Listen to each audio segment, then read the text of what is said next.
Hare Krishna devotees, welcome to day 52 of our Bhakti Vaibhava seminar on Srimad Bhagavatam, 4th Canto.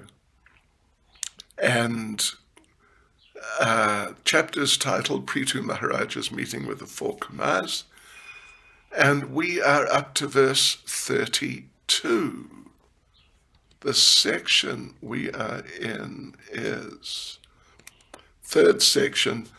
Sanat Kumar responds to Prithu Maharaj.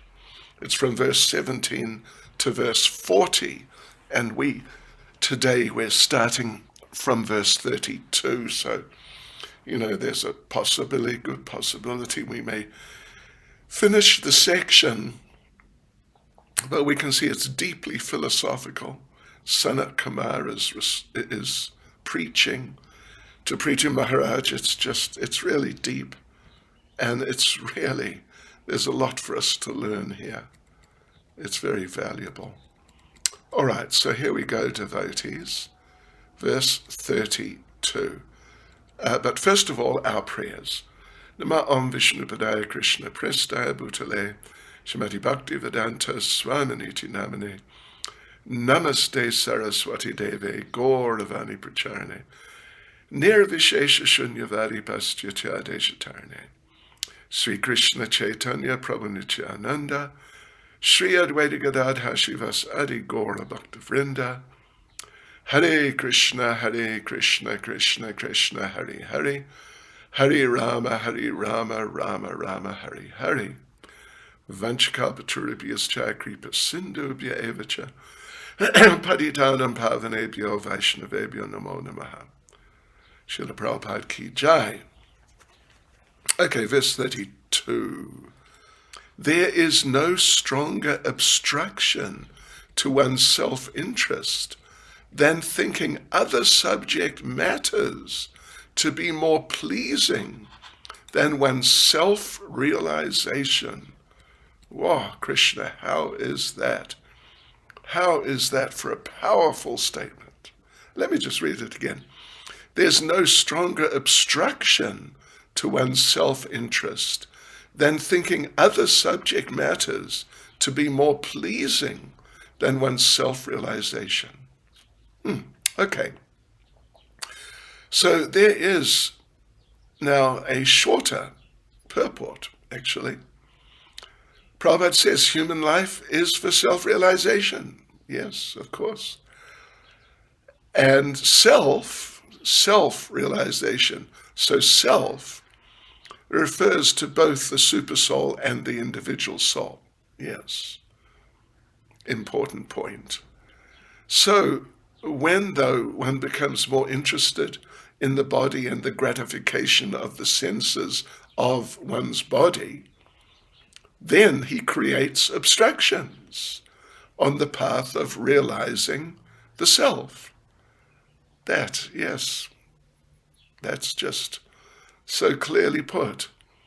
By Maya's influence, then one becomes more interested in the sense gratification of one's body.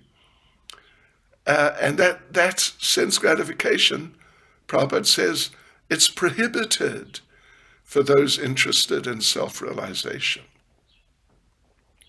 So Prabhupada concludes the purport by saying, instead of becoming interested in sense gratification, one should divert his activities to satisfy the senses of the Supreme Soul.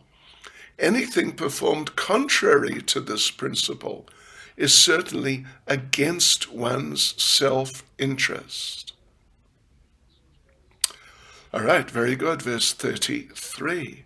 For human society, constantly thinking of how to earn money and apply it for sense gratification brings about the destruction of everyone's interests. When one becomes devoid of knowledge and devotional service, he enters into species of life like those of trees and stones. Right, so let's have a look at the purport.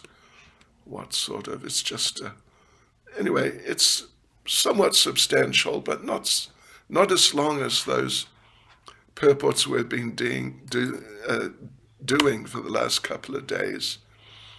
So first point Prabhupada makes is that knowledge means to understand one's constitutional position. Vigyan, well, that's Gyan. Vigyan refers to practical application of that knowledge in life. So in the human form, we should come to this position of Gyan, understanding our constitutional position, and Vigyan, acting on that, applying that. Yeah. But if one doesn't do that, despite the opportunity of being helped by a spiritual master, by Shastra, then in the next life, one is sure to be born as a non-moving, living entity. Krishna, this is a very heavy warning, isn't it? So what are these non-moving, living entities? They include hills, mountains, trees, plants, etc. Prabhupada says, this stage of life is called punyatam or mukyatam, making all activities zero. So the philosophers who support stopping activity, just doing nothing, are called shunyavadi. Shunya meaning zero.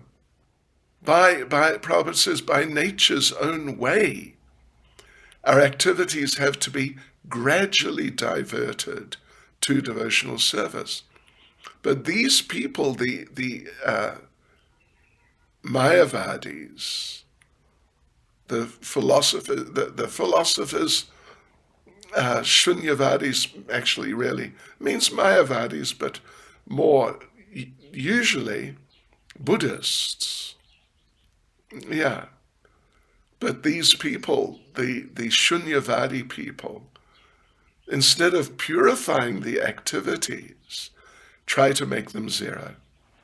And this lack of activities is represented by the trees and the hills. It's a punishment by the laws of nature. Yes, so therefore, what Prabhupada was saying there at the beginning of the purport, that we should come to the position of Gyan and Vigyan, understanding our constitutional position, and then acting on it, living that life. But if we don't do that, despite having spiritual master and Shastra, then we're sure to be born as non-moving living entities, hills, mountains, trees, plants, etc. So that's a disaster. That is just a total disaster. And becoming trees and hills, etc., through this making everything zero idea, it's a punishment by the laws of nature. So therefore we have to properly execute our mission of life in self-realization. And so here Prabhupada's condemning activities of sense gratification, thinking how to get money, gratify the senses. It's a suicidal path. But unfortunately, all human society is on that path. Prabhupada concludes the purport by saying, somewhere or other, people are determined to earn money or get money by begging, borrowing, or stealing, and applying that for sense gratification. Such a civilization is the greatest obstacle in the path of self-realization. Verse 34. Those who strongly desire to cross the ocean of nescience must not associate with the modes of ignorance. For hedonistic activities are the greatest obstructions to realization of religious principles, economic development, regulated sense gratification, and at last, liberation. So these four principles, dharma, artha, kama, moksha, they allow you to live according to religious principles, earn money according to your natural position in society, and they allow you to enjoy sense gratification, allow your senses to enjoy the sense objects according to regulations, not just wildly. And then, fourthly, to progress along the path of liberation from this material attachment.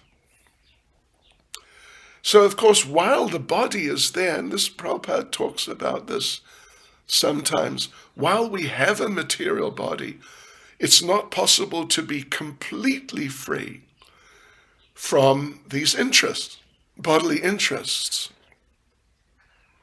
But still, it's not recommended at all to act only for sense gratification and get money for that only, sacrificing religious principles or sacrificing your self-realization. But anyway, unfortunately, now humanity just doesn't care for religious principles, just greatly interested in economic development without religion. And Prabhupada gives an example, quite an example. Butchers get money easily, but it's not based on religious principles. Same with nightclubs, same with brothels. So, sex life is allowed in married life, but prostitution is prohibited because our aim is meant to be liberation. So although the government may license liquor shops, doesn't mean they should be open everywhere. This licensing process is meant to restrict and control things. And of course, no one has to take a license for sugar, wheat, or milk, or vegetables, dal and rice, and all that. You don't have to take a license for them. Yeah, there's no need for them to be restricted. So in other words, it's advised that one should not act in such a way that one obstructs the process of spiritual life. The Vedic process of sense gratification is planned. That means dharma, artha, kama, and ultimately moksha.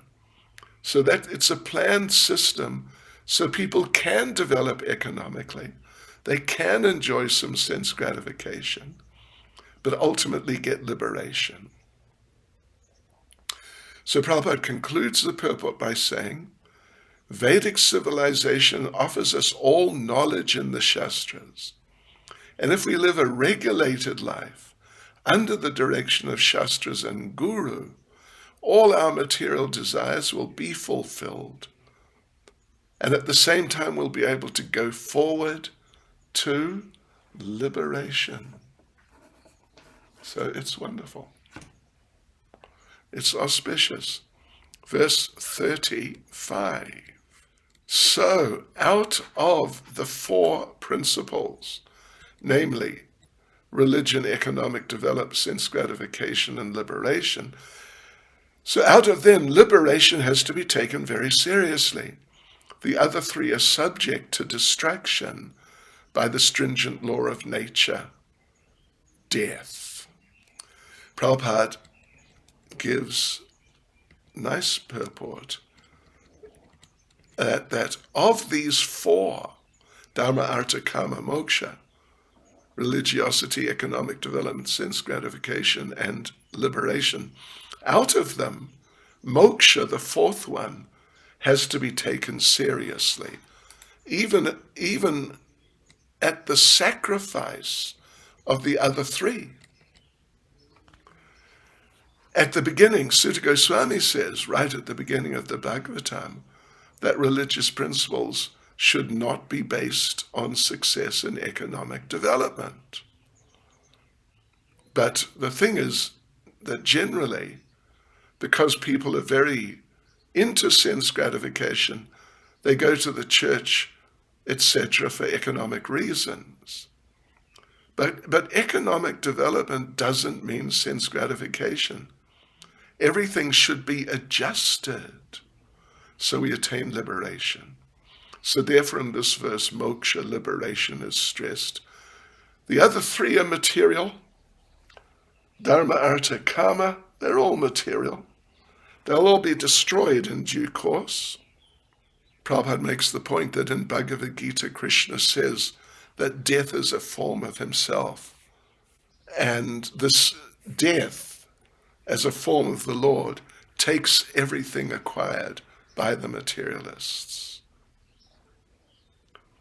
Mrityu, Krishna says, Mrityu sarva haras chaham. I am death, and I destroy everything. But anyway, foolish people don't care for this. They're not afraid of death.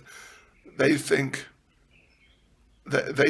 think it'll take away everything we got through our dharma, artha, and kama. They think that let's just carry on, no problem, and at the end it'll all be finished, and that's it.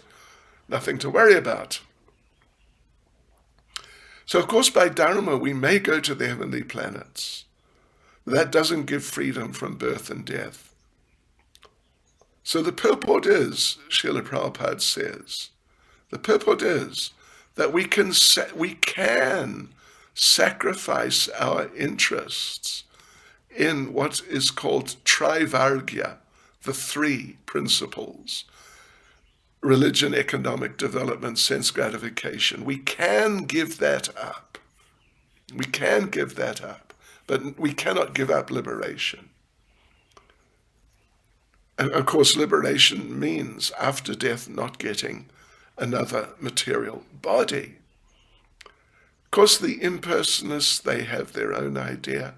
They think liberation means merging into Brahman. But it's not really moksha, because after some time, again, you fall to the material world. So therefore, we should seek the shelter of the Lord and perform devotional service, and that'll give us real liberation. So the conclusion is, don't stress the first three, but be concerned by approaching the Lord in the spiritual planets, particularly Goloka, where Krishna lives.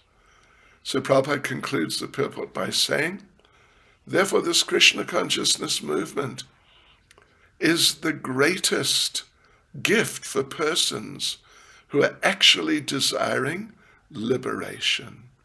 Verse 36. We accept as blessings different states of higher life, distinguishing them from lower states of life. But we should know that such distinctions exist only in relation to the interchange of the modes of material nature. Actually, these states of life have no permanent existence, for all of them will be destroyed by the Supreme Controller. Yes, so Prabhupada makes the point that in material life, a higher form of life is seen as being a blessing if you become rich, and a lower form is seen as a curse if you become very poor. Yes, it's like that. But Prabhupada's saying that this distinction of higher and lower, it only exists as long as we're in the modes, and the modes are interacting. So in other words, by good activities, we can go to heavenly planets, some higher grade of life, here even. By impious activities, we may remain illiterate, ugly, poor. We may even go to lower planets. But they're all coming under the laws of nature through the modes. But the modes will cease at the time of dissolution, at least, but the modes will cease for us if we become pure devotees. Prabhupada quotes Bhagavad Gita chapter 8, verse 16, famous verse, from the highest planets in the universe down to the lowest, they're all places of misery, where repeated birth and death take place. But if we engage in devotional service, if we come to the Lord, then we never have to take birth again. Basically, like that. So in the particular verse, the Bhagavatam verse that we're looking at, the words Isha Vidvam Shita Shisham indicate that all such blessings will be destroyed by the Supreme Controller. We, devotees, will not be protected if we're on the material level. We won't be protected. Our bodies will be destroyed, and we'll have to remain, at least at the time of universal dissolution, we'll have to remain for millions of years in an unconscious state within Mahavishnu, and then when the next creation begins, we'll have to take birth in whatever species according to our karma, and off we go in materialistic life again. So therefore we shouldn't be satisfied with this idea of let's go to a higher material planet. We should try and get out of it all. Go to the spiritual world. Take shelter of the Lord. That's the highest achievement. We shouldn't be attracted by anything material, either higher or lower. Even like in the modern, and even in my time, like 50, 60 years ago, the youth, there was attraction to love and peace and happiness, but there was quite a gradually developing interest in hellish things, Satan, and just hellish things. It's really a fact. So Prabhupada's saying we shouldn't be attracted by anything material higher and even lower. You might think, why would we be attracted to lower things? But so many people are attracted to hellish things, actually. Rather, we should consider them all on the same level. They are material. And we've got to get out of material things. So our real engagement should be in inquiring about the real purpose of life, and then rendering service, devotional service to the Lord. Then we'll be blessed, eternally blessed in our spiritual activities, full of knowledge and bliss. We go on, devotees, to the third paragraph. Again, this is an extensive purport. Even there's a fourth paragraph. So regulated human society promotes dharma, artha, kama, and moksha. In human life, there has to be religion, otherwise it's an animal society. So the economic development and sense gratification has to be based on religious principles. And when this whole process is adjusted nicely, then liberation can happen. Prabhupada says it's assured. But unfortunately, in Kali Yuga, there's no question of religion and liberation. People only want economic development and sense gratification. So despite advancing in so many ways, technology and whatever else, humanity is almost animalistic. And when everything becomes animalistic, like at the end of Kali Yuga, dissolution occurs.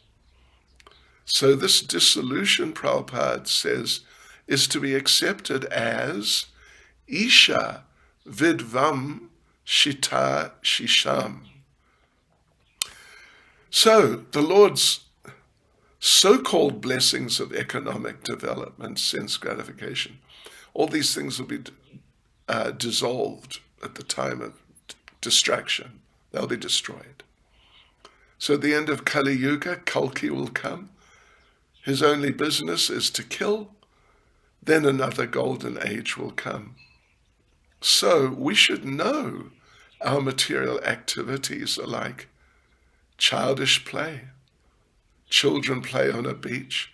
Father watches the children building sand castles, etc. But finally they have to go home. And, at the beach, the tide comes in and the sand castles get washed away.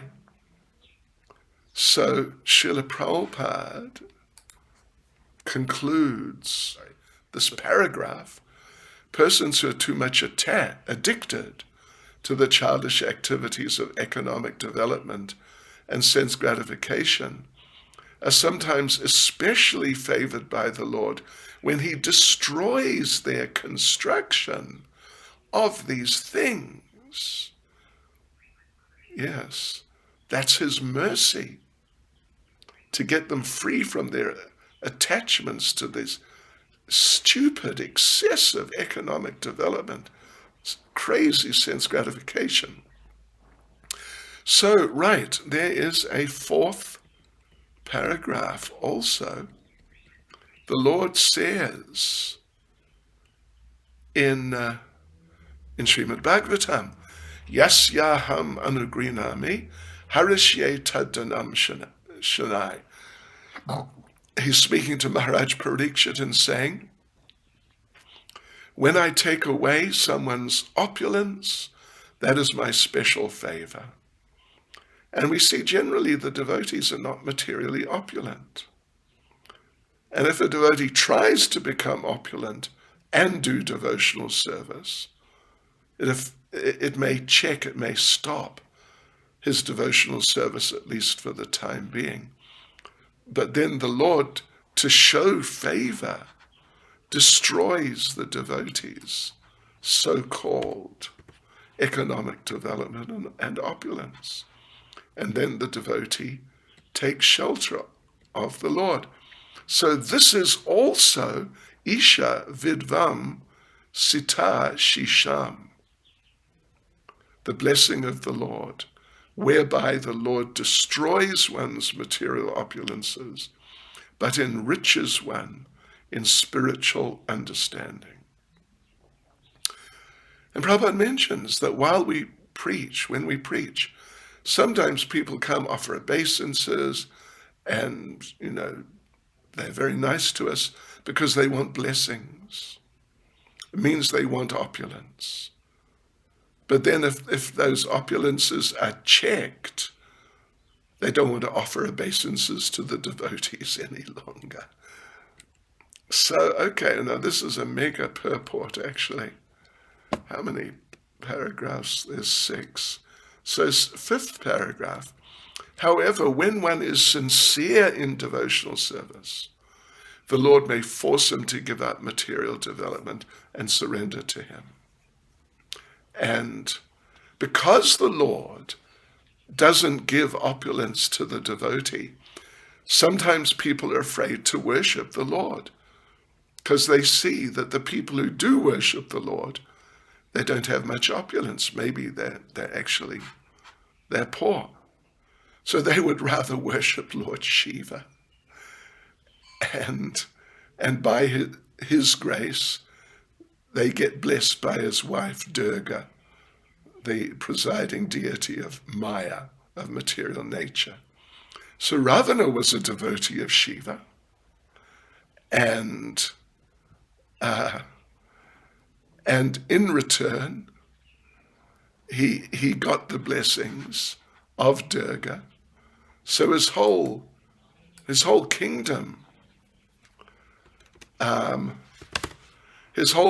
was made of gold. Prabhupada makes the point that in Brazil, lots of gold has been found, and from the Ramayana we can guess it was Ravana's kingdom. Okay, lots of gold, that's fine. But then what happened in the end? The kingdom was destroyed by Lord Ramachandra. And Ravana was destroyed by Lord Ramachandra. So what was the point? What's the point? There's no good point. So, sixth paragraph. Prabhupada makes the point that if we study these incidents, these situations, we can understand the meaning of Isha Vidvam Sita Shisham. The Lord doesn't give devotees material blessings because they may become entrapped again in material life. And due to opulence, people like Ravana became puffed up by sense gratification, and in his pride, he dared to kidnap Sita, the wife of Ram, thought he could enjoy the pleasure potency of the Lord, but actually Ravana then became Vidvam Shita, or ruined. So Prabhupada concludes the purport by saying, at the present moment, human civilization is too much attached to economic development and sense gratification, and is therefore nearing the path of ruination. Right, so verse 37. Sanat Kumar advised the king, therefore, my dear King Prithu, try to understand the Supreme Personality of Godhead, who's living within everyone's heart, along with the individual soul in each and every body, either moving or not moving.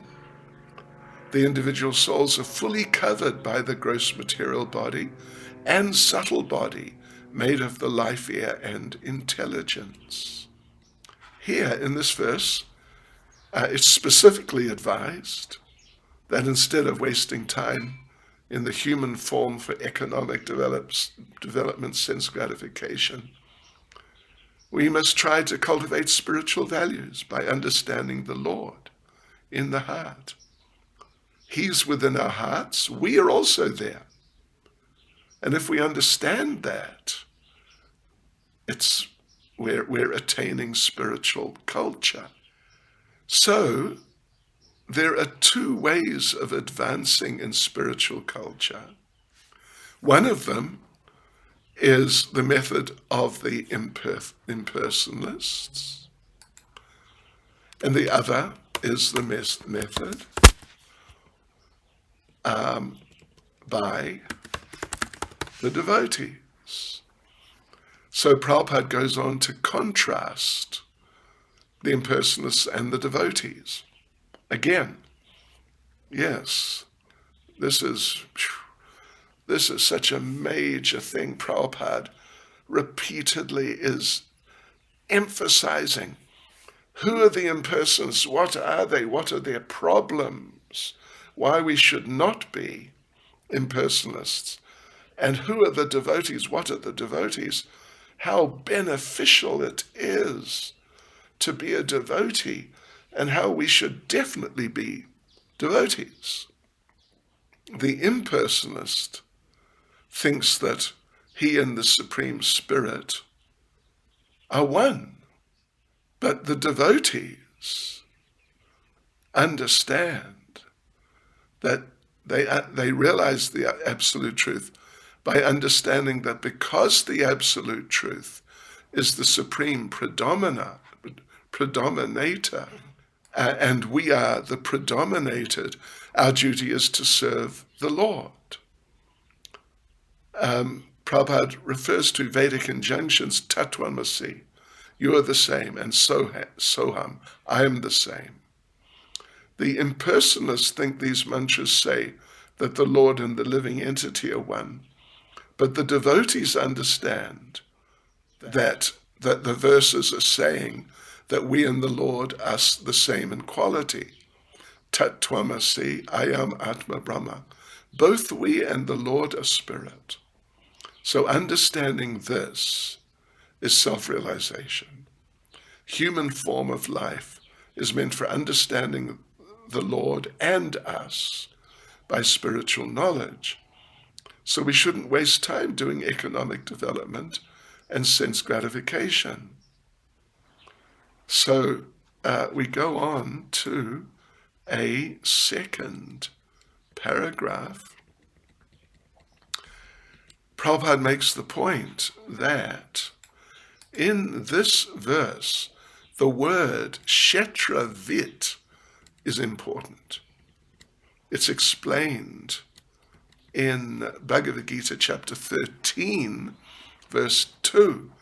Idam shariram konteya kshetram it yabadiyate. The body is the kshetra, and the body's proprietors, plural, us and the supersoul, the soul and the supersoul, are both kshetravit, knowers of the field. But there's a difference between the kshetravits, the knowers of the field or the body. The supersoul is directing the soul, and we take direction of the supersoul. Well, the supersoul is directing the soul, and when we take that direction of the supersoul, our lives are successful. He's directing from within and without, as Chaitya Guru, from within and from without, as the spiritual master. So in both ways he gives direction, so we can finish our material life, go back to Godhead. And Prabhupada makes an interesting point. The presence of both the soul and the individual soul in the body can be perceived by anyone by the fact that as long as they are in the body is shining and fresh, but as soon as they leave the body starts decomposing.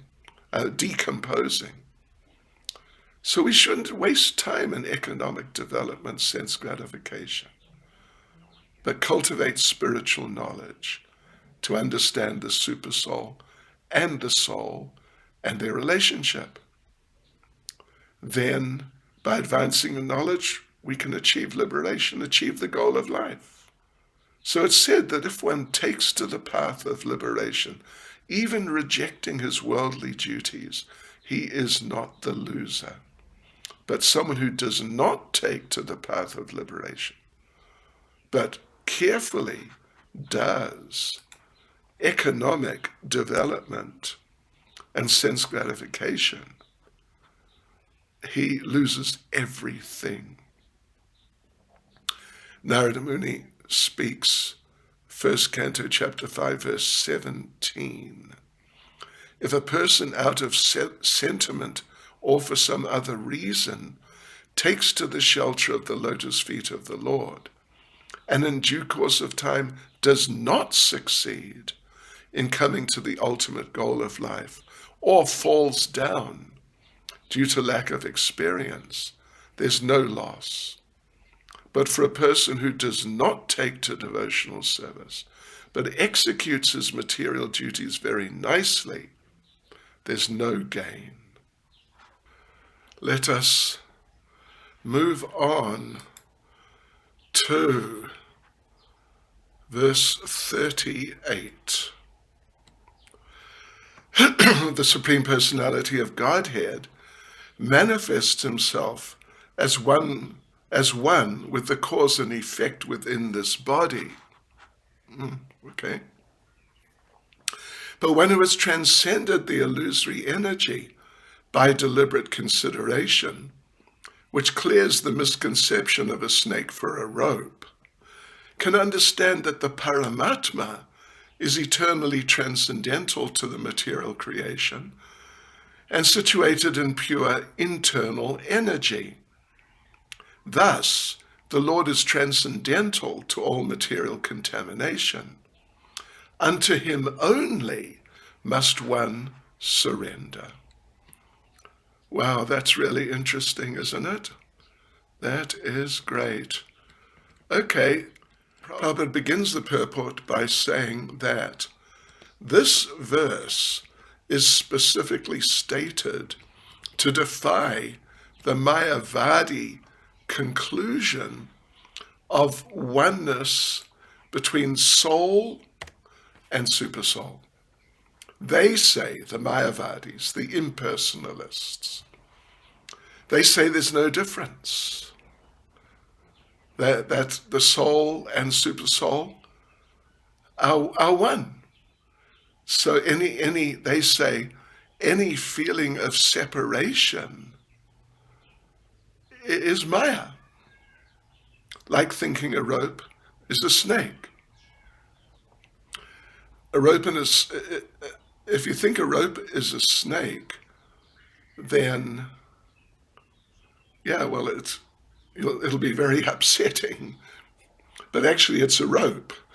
And, ropes are not upsetting at all.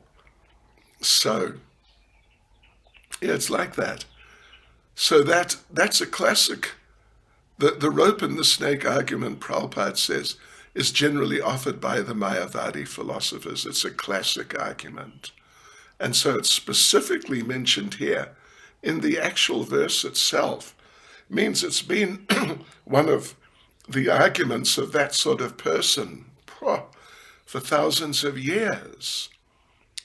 It's called Vivarta Vad. Yes. Right. So actually the Supersoul is the Lord himself.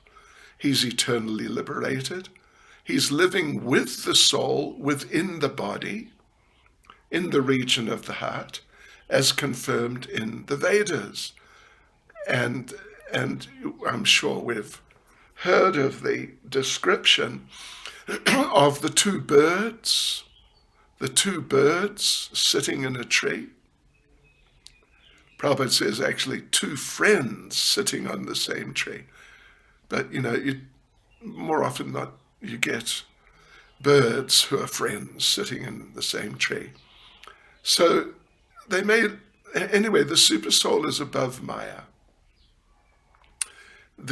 In terms of the birds and tree example, the one bird is looking around the tree. Where's the fruit? Where can I get this?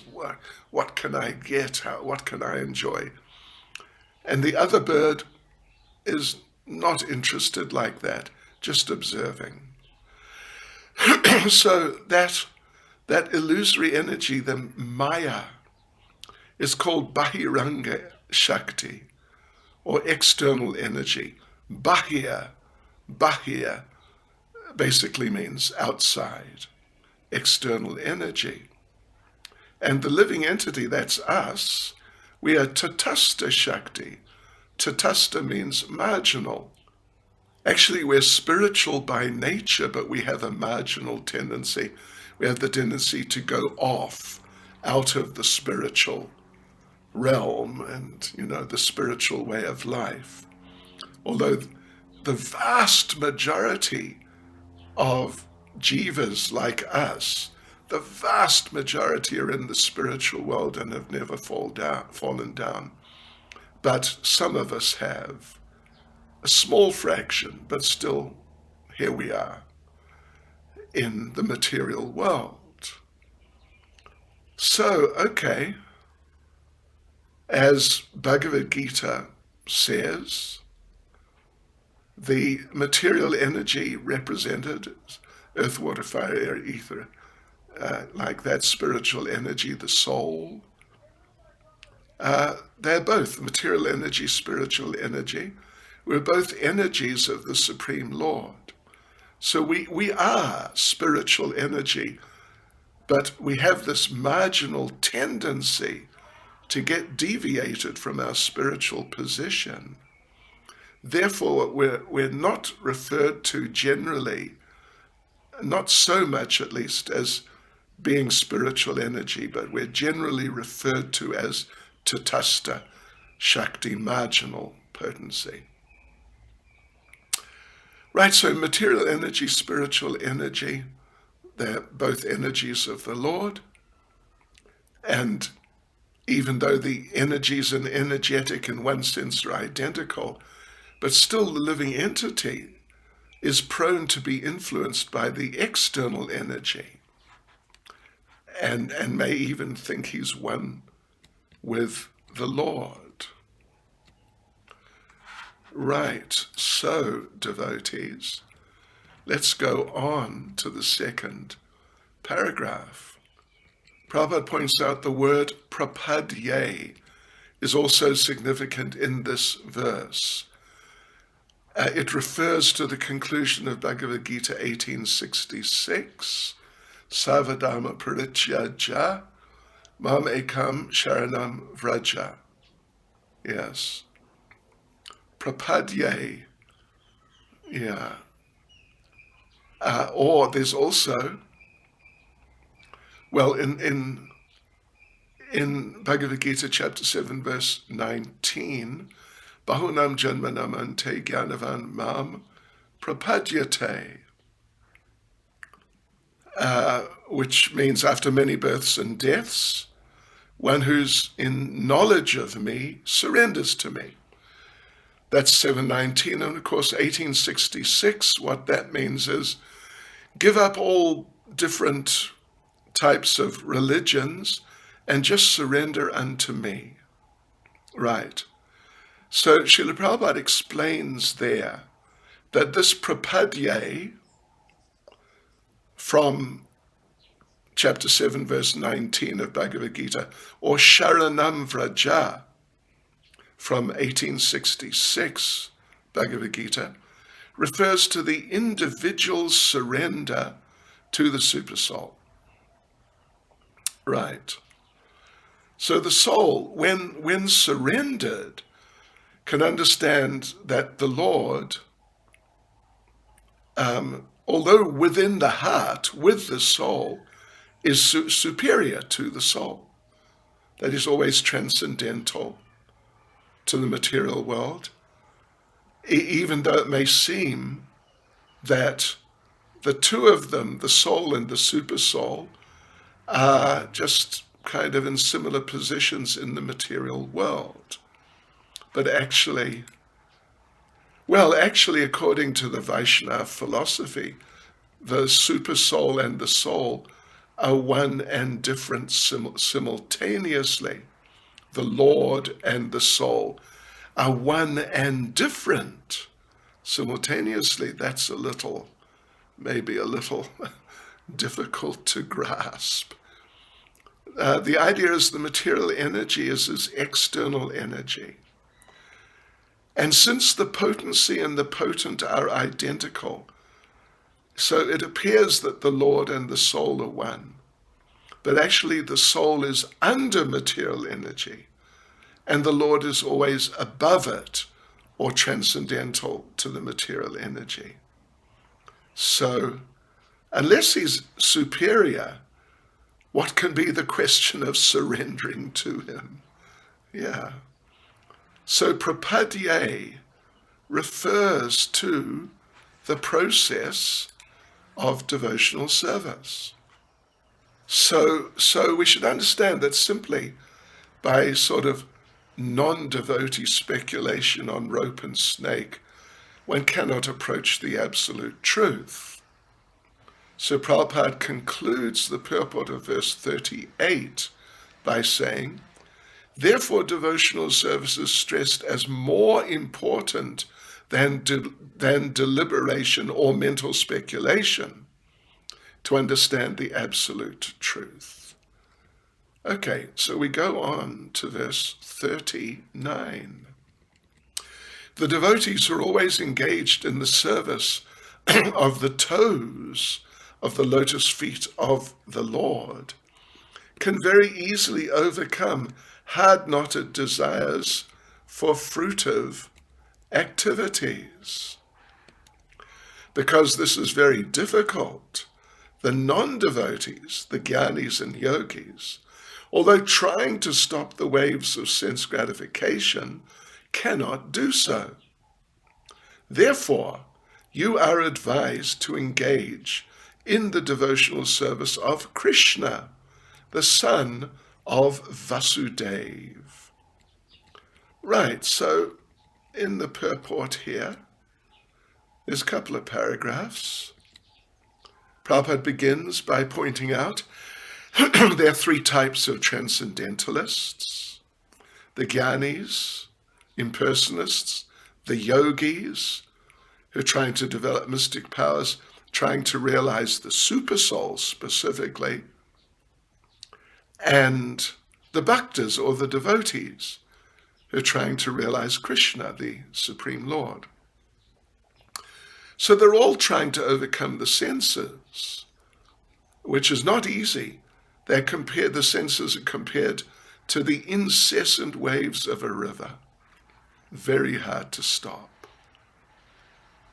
So similarly, the waves of desire for material enjoyment are so strong, they can't be stopped by anything other than bhakti yoga, devotional service.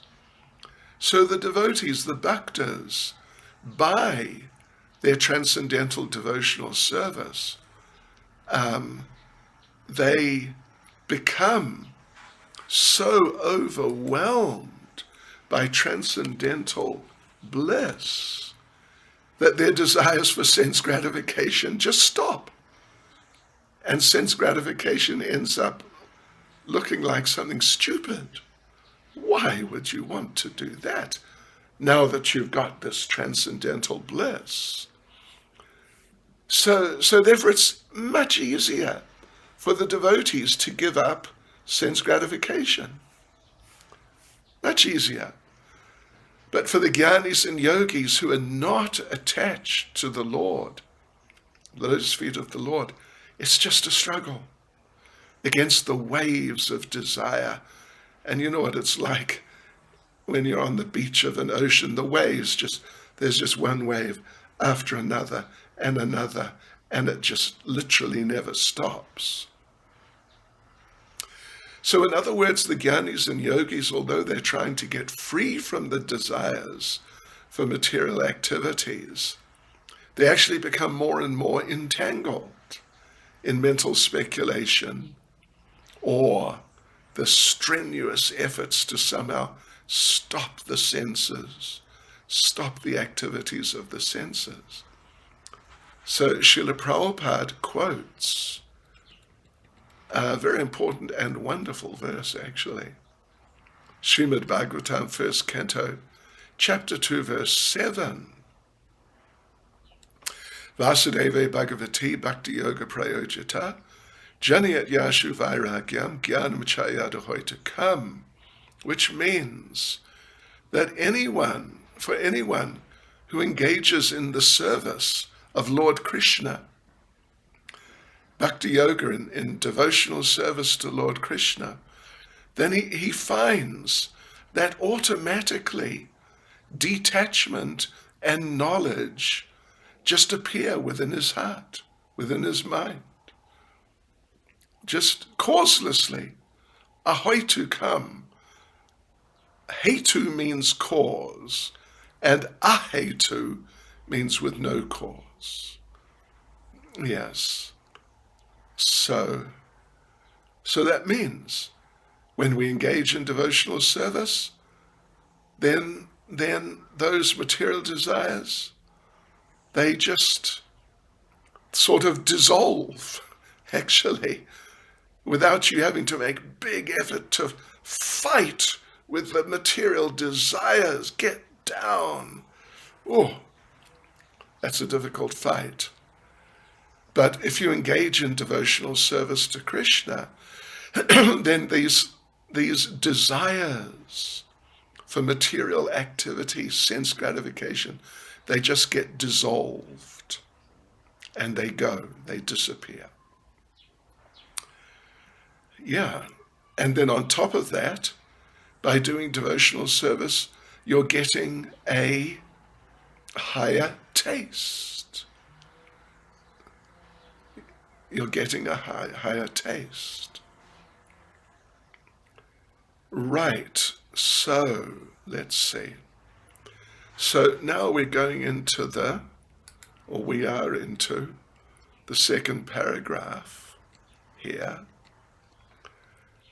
And Prabhupada says, here the same point is stressed. Bhaja Vasudevam indicates the one who's engaged in loving service to Krishna can easily stop the waves of desires. Artificially stop them, you'll never do it. So, but one can give up inferior desires when you're getting the nectar from superior desires. That's what this verse is indicating here.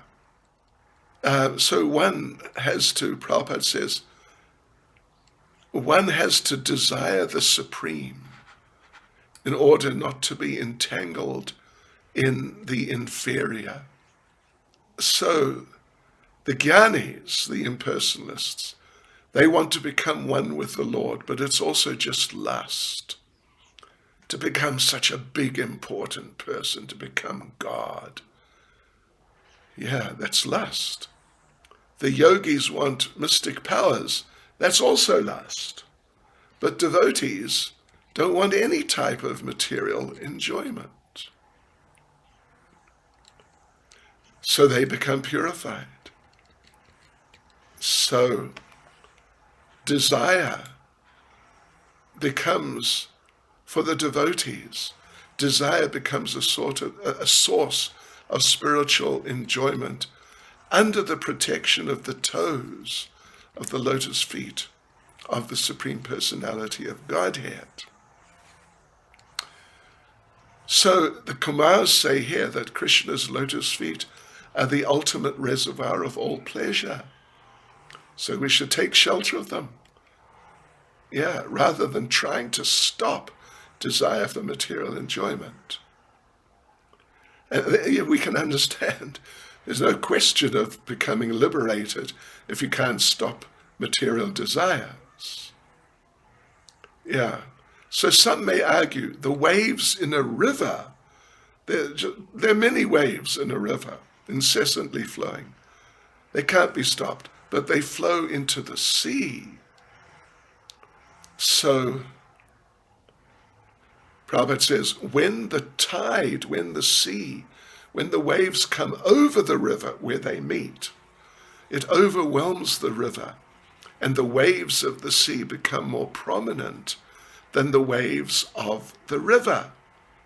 So similarly, a devotee with intelligence plans to do so many things for the service of the Lord, and the stagnant material desires become over-flooded by that desire. So as Yamunacharya confirmed, since he's been serving the Lord, the current of newer and newer desires are just flowing to serve the Lord. So the stagnant desire for sex life becomes insignificant. So Yamunacharya says he just spits on such desires. They're just useless and horrible. So Bhagavad Gita 2:59 also confirms param drishtva, you get the higher taste. So Prabhupada concludes the purport by saying, the conclusion is that by developing a loving desire for the service of the lotus feet of the Lord, we subdue all material desires for sense gratification. Okay, devotees, there we go.